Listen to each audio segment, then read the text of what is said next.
With the arrival of version 6 or Luna 1 of Genshin Impact, I think it's safe to say that we've reached full awareness. There is no hope left for this game. The livestream made that painfully clear. Instead of learning from past failures, Hoyoverse doubled down, repeating every mistake they made in that land. A region that was supposed to be so much better than what we actually got. And at this point, it is completely understandable if players decide to walk away from Genshin, or at the very least drastically cut down their playtime. And perhaps most telling of all, the long-running debates between Wuthering Waves and Genshin Impact feels officially settled after what we saw in that livestream. Because while one game chooses to reward its players with real quality of life improvements, immersive environments, a strong story, and a mountain of free rewards, the other game doubles down on its monetization at every turn. So this will not be your typical Wuthering Waves vs Genshin Impact video, but it does raise an interesting question. With all of Genshin's shortcomings, are there still things that Wuthering Waves could actually learn from it? Are there areas where Genshin still does something better? Every time we compare these two games, the reason why Wuthering Waves comes out on top keep piling up. But for this video, I want to flip the script. Let's look at the areas where Genshin Impact might still have the edge, however few they may be. So if you enjoy the kind of content, don't forget to like the video and share your thoughts in the comments.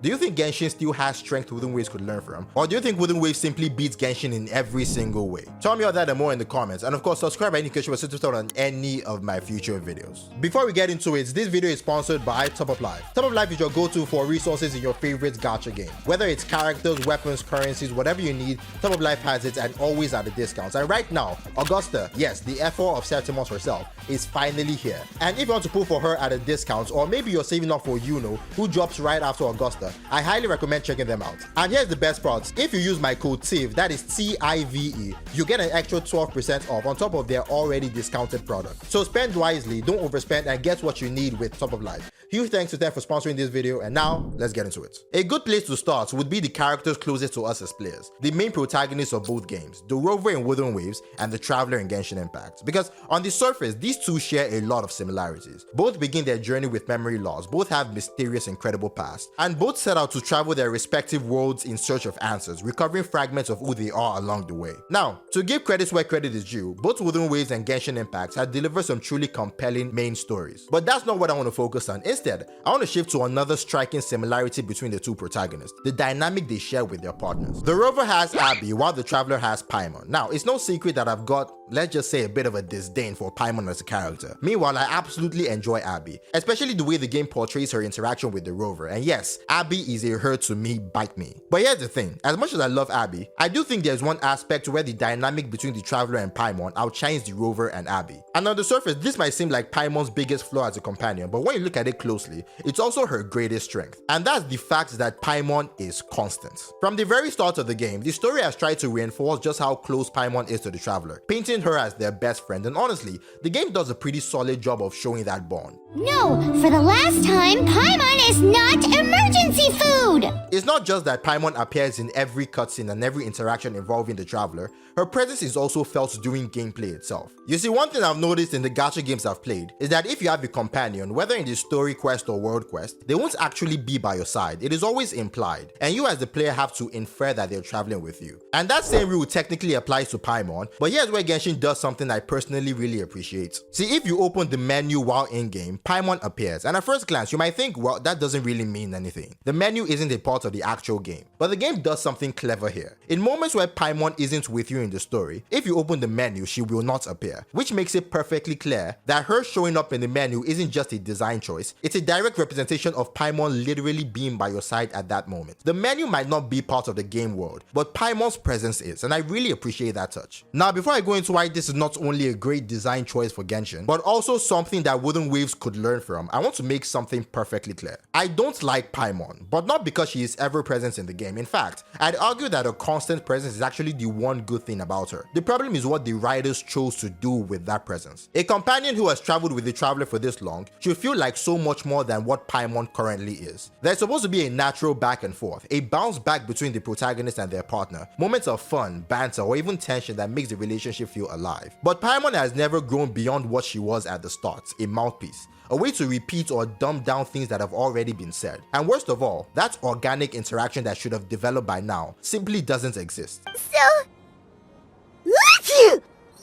Meanwhile, even in the short time the Rover and Abby have been together, their interactions feel richer. There is more personality, more bounce, and far more natural chemistry between them than we've ever seen between the Traveler and Paimon. My tummy demands more! But still, there is one thing the Traveler and Paimon have that the Rover and Abby, if things continue the way they are now, may never quite reach unless Abby becomes a more constant presence in the game. And that is the bond. The genuine emotional bond they share for each other. Yes, across Genshin, it's easy to dismiss Paimon as just a yapper, but there are moments where that bond really shines through, moments where you can feel the connection between her and the Traveler. One of the best examples comes during the Sumeru arc. There's a scene where the Traveler suddenly disappears on Paimon just for a short while, and when they reappear, you can hear it in her voice. The fear, the anxiety, the sheer panic she felt in those few moments apart. Paimon waited for you for hours and hours at the city wall and you never came back!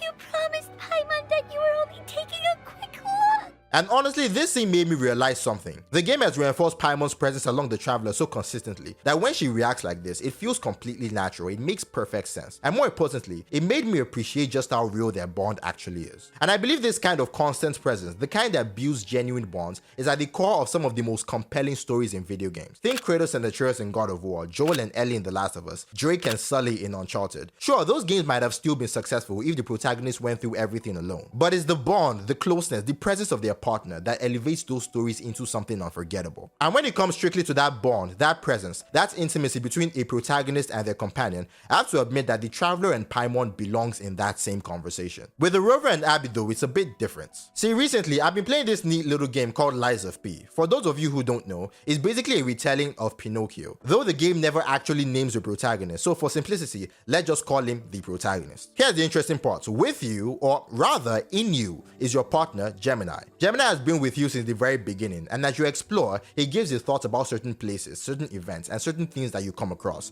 He's not just a narrator, he's a presence that reacts to the world as you move through it. Now, I haven't finished the game yet, so I don't know if there's some big twist waiting in the relationship between the protagonist and Gemini. And please, for the love of God, don't spoil this for me in the comments. But the main point of this whole Lies of P rant is this. If you ask me what I've enjoyed most about Lies of P so far, I say the boss fights, the characters, the story, the weapons. But one thing I wouldn't say is the relationship between the protagonist and Gemini. Yes, Gemini is your partner. He's with you from the very start of the game, and I assume he'll be with you right to the end. But after playing through most of the game, I realized something. There are two big issues with that dynamic that make it honestly a little forgettable. First, it's one-sided. Gemini talks, but the protagonist doesn't. Now I get it. Lies of P is a Souls-like, and the main character rarely talks in Souls-like games, so that part is forgivable. But the second issue is the bigger one. Gemini is rarely heard. Yes, he's technically there with you, but you can go through entire levels, bosses and all, without hearing a single word from him. And because of that bond doesn't feel as constant or meaningful as it could. And oddly enough, that dynamic between the protagonist and Gemini remind me a lot of the Rover and Abby. Now, the Rover and Abby obviously have a better dynamic than the protagonist and Gemini, but one thing they share is rarity. Yes, Gemini is far more absent than Abby, but still, Abby's presence in Wuthering Waves feels inconsistent. Sometimes I can't help but feel that the game doesn't quite know what to do with her. In the 2.4 story, Abby only appeared at the very end, after everything had already wrapped up. In 2.5, she was around a bit more, but her role wasn't particularly relevant. It wasn't until 2.6 that it finally felt like she really mattered to the narrative. But here's the thing, Abby's problem isn't about relevance.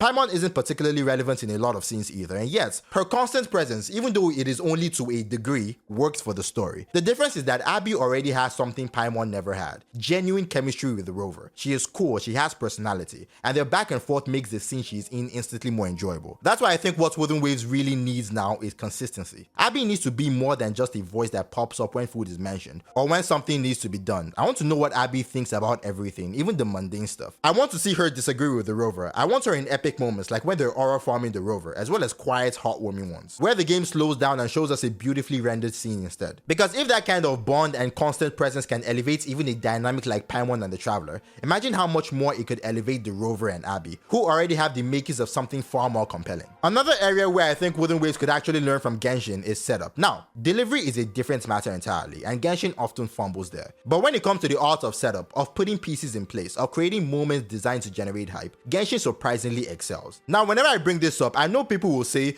give Wuthering Waves more time, it's still early, they're still laying the groundwork, and that is fair. So to keep things balanced, I'll only focus on what Genshin accomplished in its first year, about the same amount of time Wuthering Waves has had so far. Because when you put them side by side, the difference in how Genshin generates hype for its characters, events, and environments compared to Wuthering Waves is pretty striking. Both games start off with an unknown god, but let me ask you, which one actually sets the stage better? Which one does a better job of generating hype for everything to come? Is it the one where right from the start, you are thrown into a massive battle against this mysterious figure, where even in that short encounter, pieces of lore are dropped: the irrigation of mankind, the sustainer of heavenly principles, the heavenly principles itself. The one where right after, you're joined by a flying companion who just so happens to bear a suspicious resemblance to the very same god who attacked you. Or is it the one that really doesn't do much at all, where she simply looks at you, says nothing of weight, and drops you into a new world with little setup or connection? I don't know about you, but I say the first one nails it for me. It immediately sets up the world, the conflicts, the forces for and against you, and even teases at mysteries that will linger for years. That's the kind of setup that pulls you in, and that's where Wuthering Waves falls short in comparison. And this insane level of setup doesn't stop at the opening. You see it throughout the entire game. Take the Fatui for example. That brief moment where Signora appears for the very first time told us so much about the organization as a whole. Just the fact that she was introduced as the 8th Fatui Harbinger already implied that there are 7 more above her, stronger, more authoritative, more dangerous. And the way she treated the god of a nation, regardless of their weakened states, immediately communicated the sheer strength, audacity, and authority of the Fatui. Even the reason she was there in the first place, to collect the Gnosis, revealed their larger plan,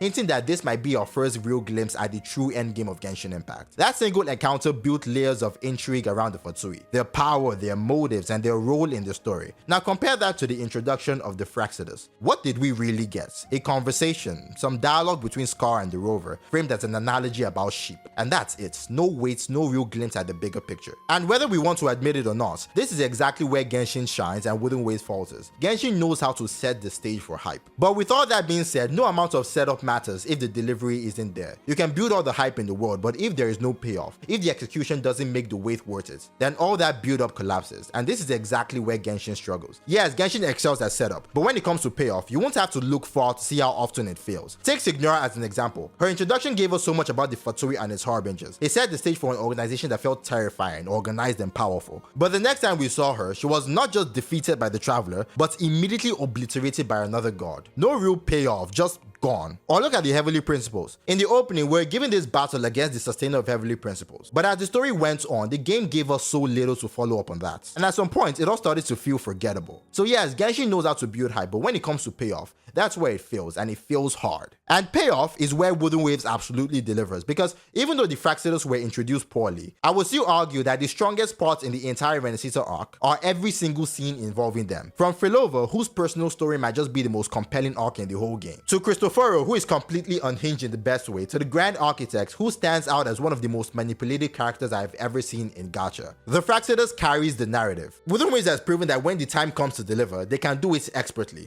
That's why I believe that if they take a page from Genshin's book, not in delivery but in setup, their story could rise to a completely different level, because if you combine their ability to execute on payoff with strong setups that actually build hype, you're not just improving the story, you're improving the community investment, the community's love for the characters, and by extension, their love for the entire game. But what do you all think? Do you agree that Wuthering Waves needs to learn from Genshin to build consistency in its partnership and master the art of setup so that payoffs hit even harder? Or do you believe Wuthering Waves is already perfect the way it is right now? Let me know your thoughts in the comments, and as always, I'll catch you on the next one.